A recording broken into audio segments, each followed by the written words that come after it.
Hey, what's going on, guys? Well, I have another knife that I want to review today for you.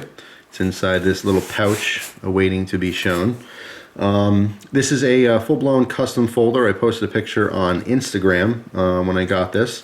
And before I even get to the review, I really want to thank David Lawman for sending this.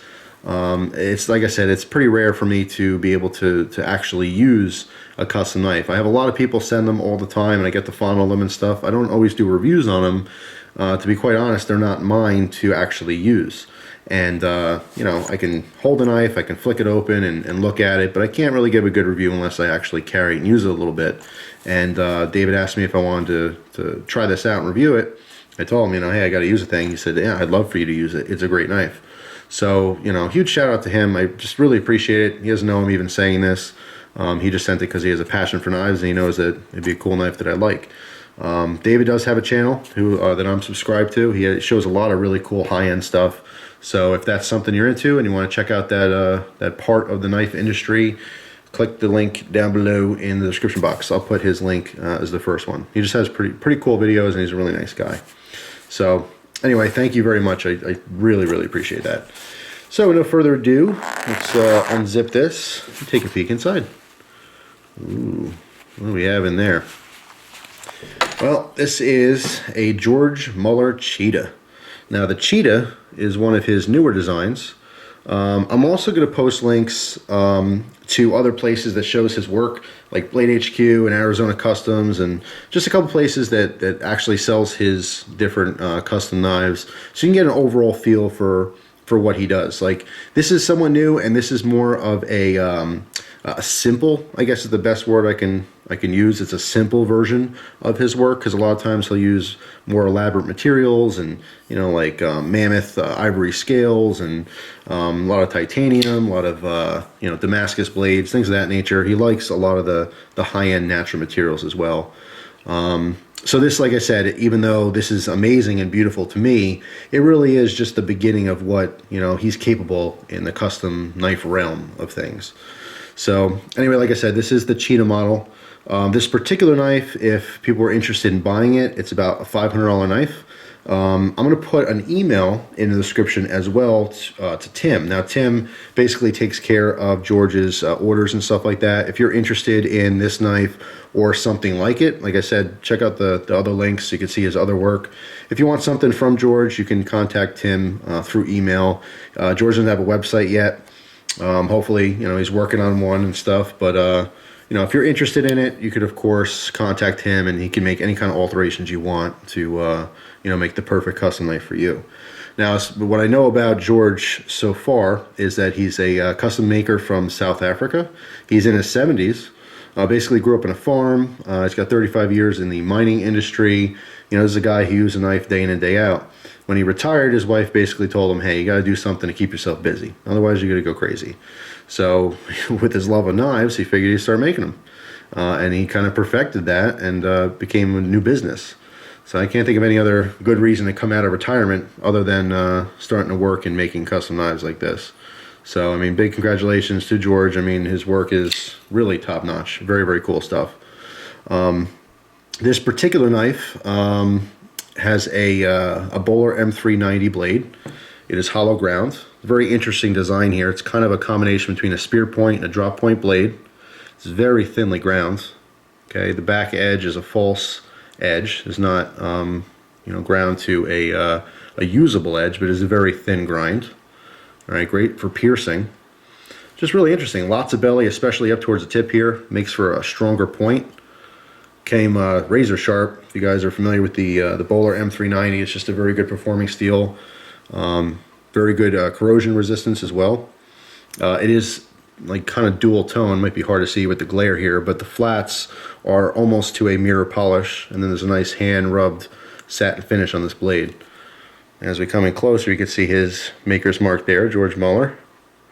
And then on top of the flats, you can see this is running on an IKBS system, which is the Akoma Korth bearing system. So it makes this extremely smooth. Nice little detent in there as well. Alright, blade sucks in, does not want to pop out when it's not supposed to. Got the flipper on the back, super smooth. Perfect lockup too. I mean, this is a liner lock. Not everyone's a fan of liner locks, but this one is done very, very nicely. Like I said, perfect lockup, just super smooth. Nice centering on this as well. I mean, just a breeze to pop that blade out. Really, really nice. This one happens to have high polished stainless bolsters on it. He does, of course, use titanium as well. It's like an extra 10 or 15 bucks or something if you were, ordering one of these. This one happens to have some lightning strike carbon fiber scales to a very, very high polish. What's cool about this one is this uses the bronze wire. A lot of the newer ones use the silver wire. If I flip this over, you can see that the pocket clip is also made out of that same carbon fiber. When I first started carrying this, I was a little weary of the pocket clip, and I'm kind of like, I know carbon fiber is strong as hell, but if this thing snaps, I'm gonna cry. I'm gonna cry like a baby. And I was actually surprised that it is a lot stronger than you would think. It's totally fine for a pocket clip on a knife. But I was a little weary of just like, I imagined it just snapping off, and I would literally cry. There's very few things that make me cry. Super hot pepper, if a loved one got hurt, or if my pocket clip broke off my expensive knife. So there you go. Those are the three things if you ever want to see me cry. Or maybe if I stub my toe. That's pretty bad too. But anyway, just absolutely beautiful. In fact, that pocket clip almost gets lost in the handle material. Really, really nice. Super smooth. The transition from the scales to the bolster is flawless. I mean, if you close your eyes, it feels like one piece. You don't even feel the transition. He used very small Torx screws, 2 on the bolster, 2 on the handle. All right, they're not obtrusive. They kind of get lost a little bit in the pattern. Nice oversized pivot. You have a security Torx, double-sided. I mean, just the finish is really, really nice on this. Super smooth. Very, very usable blade. When I first got this, I wasn't so sure about this tip. I mean, being wider like this, you have a lot more strength, but you also lose the pointiness of it, the stabability, as some people might say. But I didn't really find there was much of a problem at all. In fact, you have even more belly towards the front there and a little bit more control when cutting with the tip. It was a little surprising actually using that. The one thing I did not like about it though when I started using it a little bit harder was that right here where your thumb naturally rests, I'd like to see it a little more rounded. It's just a little bit of a sharp, sharp edge on both sides here. Not a huge deal, but again, a minor detail that you might not pick up if you don't use these types of knives. In EDCing it, it's just something I noticed was a little bit on the uncomfortable side when pushing down on the thumb there. But just beautiful attention to detail. You can see the gold anodization on the inside of the liners. It might be hard to tell in this lighting, but on the reverse, he has file work on here. This is what he calls the grapevine file work. Let me actually zoom in, give you better detail here. And again, very hard to tell. But on the inside cuts, it's gold, and on the flats right here is a purple hue. So it's dual anodized, and just absolutely flawless file work. This is something, you see a lot in the custom world. There's different types of file work, but I mean, it's really perfected all the way throughout. It is just really, really nicely done. Takes George about 90 minutes to do the file work on these liners. So, I mean, that's amazing to me. Some people say, wow, that's a long time. I'm amazed it doesn't take longer than that, to be honest. But just really, really nice. I love it. Works great. I'm going to give you guys a quick measurement on this. See the blade here. Looks like 3 3/4 inches, just under 5 inches or so. I want to get a weight on it as well. Now, if I had to guess, it's probably in the high 4s. I didn't weigh this yet. It's a little bit heftier, but nothing crazy. Maybe 4.5 ounces or so. Alright, so it's just over 5.16 ounces. Let's try that again. Make sure that's right. Yep, 5.16 ounces. Alright, so a little bit heftier. Again, with those liners and everything.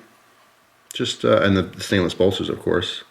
But just really thinly ground. That M390 is amazing on, I've probably had it on maybe 4 or 5 knives. But this is probably, and I had a benchmade with the Muller M390, which I used a lot for my review. But this one I used a fair amount and really held a nice edge.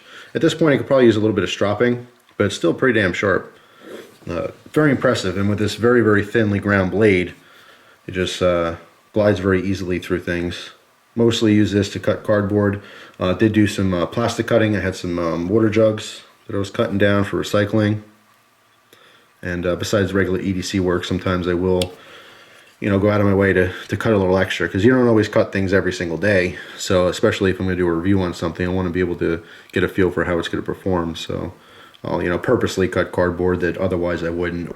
Just super, super nice. Pretty ergonomic. Like I said, only issue is my thumb right there, just a little bit sharp on the corners. If this was really rounded all the way across, I mean, it just really would kind of really just aid in the comfort. But generally speaking, the organic curves that are in here, your fingers naturally just rest where they're supposed to on the handle. One wide finger choil. Okay, it's not super tight. Obviously, the flipper doubles as your guard. All right, your middle finger and ring finger rest nicely in here, and then your pinky, of course, rests in that last choil.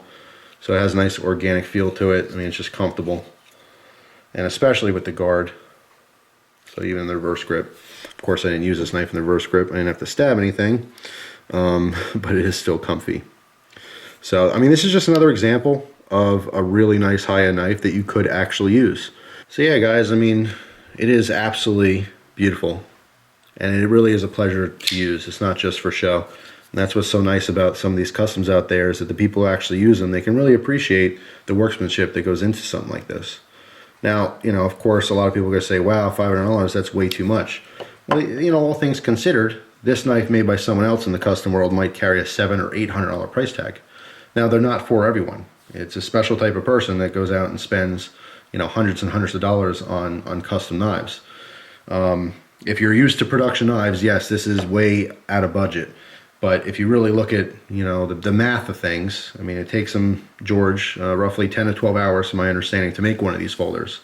So let's say, you spend 12 hours on one of these knives. For $500, that's roughly, I don't know, about 50 bucks or so, maybe less than $50 an hour, not including the materials and those costs. So on the grand scheme of things, if you look at the entire picture, for a custom knife this caliber, it's priced right. So just something to consider. But again, it's not for everyone. But if you are considering a custom knife, this is a beautiful one to start with, in my opinion. And of course, any alterations you'd want made, that's the beauty about a custom. If you don't like a flipper, you can do the same knife with a thumb stud. If you don't like the blade shape, you can do, something else. You want titanium instead of stainless, that's fine. You want, some bone instead of carbon fiber, that's cool too.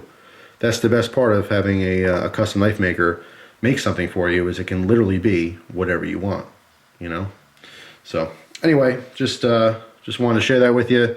Very, very cool knife, and certainly a pleasure to use. Like I said, it's not too often I get to actually use these custom knives, and it's just super cool. So big shout out again to David Lawman for hooking me up with this one so I can do a review for you guys. And big shout out to George Muller for rocking out some awesome knives. It's just really, really nice work. So that's all. Thanks for watching, guys. Hope you have an awesome day, and I will see you soon. Take care.